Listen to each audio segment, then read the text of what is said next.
But also when he was sitting in that chair, now on the knob up above there, we'd actually try to grow some wheat there. Now I'm from wheat country. I mean, my family, we used to plant 1,000 acres of wheat every year. So wheat, I kind of grew up with wheat. It was just part of my life. And it was, when you go and expand your horizons, you're like, I meet people who didn't know anything about wheat. The only time they ever see it was like in a bread wrapper or something. And, it was one of those kind of culture shocks for me as I was growing up. But, so you get used to it. That's why people don't know anything about anything, they don't know anything about wheat. So Prabhupada was sitting there, and he looked up at the field, and it must have been like July or something, because the wheat was just about ready to combine. And he looked up there, and he goes, what did he exactly say? Something about the wheat needs water, the wheat needs rain. And now I've just been listening all this time, on the big shots we're talking to Prabhupada. I said, but now he's talking wheat. Now, this is where I live. I can talk now. And I go, and of course, it's practically the only conversation I ever had with Prabhupada. I started disagreeing with him. No, Prabhupada, it doesn't need any rain now. It's ready to harvest, and you don't want rain during harvest. Then all of a sudden I realized where he was coming from is that in his way he was saying is that the crop wasn't a good crop. The crop was weak. And so not only, and immediately I just went, my respect for him went way up, because not only did he recognize that it was wheat, which is, sounds funny if you're from the country, but it's just the way it is, that people wouldn't know a wheat plant if they saw it. And not only did he recognize that it was wheat, but he knew it was a poor crop. And now that starts to take a bit of an eye, it wasn't, he actually had some insight to it. And I realized that's what he meant, and I said, yeah, we'd had a kind of an off year that year, whatever, blah, blah, blah. But, so that was kind of neat. And so there was still some land that we hadn't bought up at that point. It was all like local people living there. And one of the local kids had a motorcycle. And he was running up the road. He'd let that tractor go by, I guess. Okay. This kid he'd come running up the road, and he was actually pulling right into the driveway where Prabhupada was talking. But he couldn't see. He couldn't see up in there that there was a lot of people in the yard.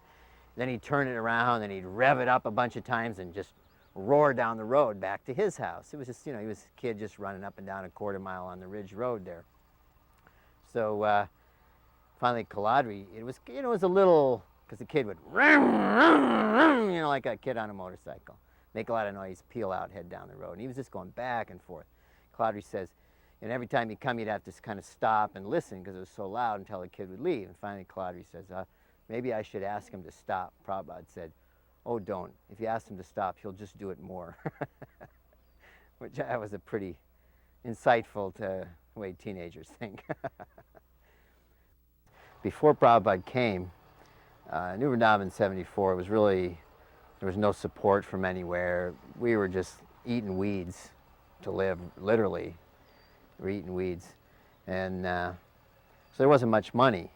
But there was this, some construction projects going on, and so every little penny that came in, it was always, gee, and we didn't eat rice. White rice was a Sunday feast item, to give you perspective. So the question is, okay, the guru's coming, you want to do the right thing for the guru. Well, which is more important, to use the money to push on the project, or since the only vehicles we had were all pretty junky, like trucks and old wrecky things. Nobody had a nice vehicle. Or should they rent a nice vehicle for Prabhupada to ride in? So it was like this whole back and forth went on for a couple weeks, and finally rent a nice vehicle for Prabhupada party sort of won out. So when Prabhupada came out from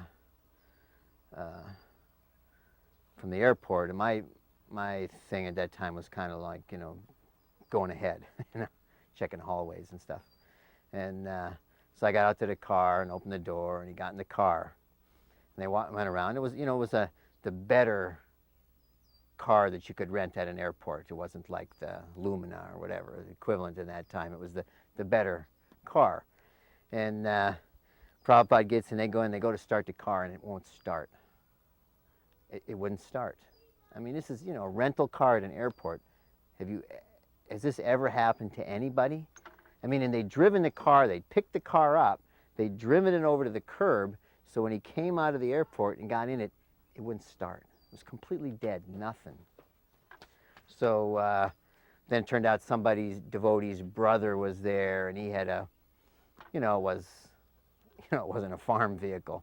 So Prabhupada they got him out. They messed with it for like 10, 15 minutes, and nobody could get nothing. So they got him out, and he got in this other car and drove that down to the farm. They drove him down to the farm there. So it was sort of like, I always thought it was sort of funny that Krishna just sort of intervened. So you got kind of like, you made the gesture for the guru, performed the sacrifice for the guru, but you still got to keep the money.